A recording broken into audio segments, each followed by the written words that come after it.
ఒక తోపు బ్రదర్సు దాదాపు ఏదైనా కేసు పెట్టారంటే 45 రోజులు కనపడుకోకుండా పత్తా లేకుండా పోతారు.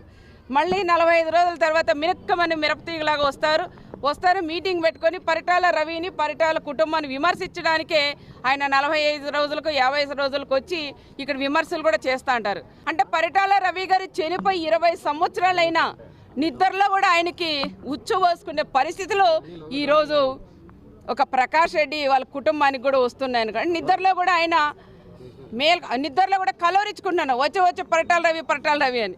అయ్యా 20 సంవత్సరాలైంది పరిటాల రవి చనిపోయిన తర్వాత కూడా మీరు ఎందుకు ఇంత భయపడుతున్నారనే విషయం కూడా చెప్తున్నాం. ఏ రోజు మీటింగ్ పెట్టినా ఏ రోజు పబ్లిక్ మీటింగ్లు పెట్టినా పరిటాల రవి గారి పేరు ఎత్తంది ఏ రోజైనా నువ్వు మీటింగ్ పెట్టావా అని ఆయన్ని కూడా ప్రకాష్ రెడ్డిని కూడా నేను అడుగుతున్నాం. నువ్వు 45 రోజులు ఒక చిన్న కేసు పెడుతున్న పరారైపోతున్నావు. నీ కార్యకర్తలందరినీ కూడా వదిలేసి నువ్వు పరిగెత్తుతున్నావు. మళ్ళీ అవన్నీ అయిపోయి కోర్టులో నువ్వు తేల్చుకున్నాక మళ్ళీ వచ్చి 2 రోజులు మాట్లాడతావు. ఏదైనా కేసు పడిందంటే మళ్ళీ పరిగెత్తిపోతున్నావు. అంటే జనాల్ని రెచ్చగొట్టేదానికి గ్రామాలకు వస్తున్నాడు.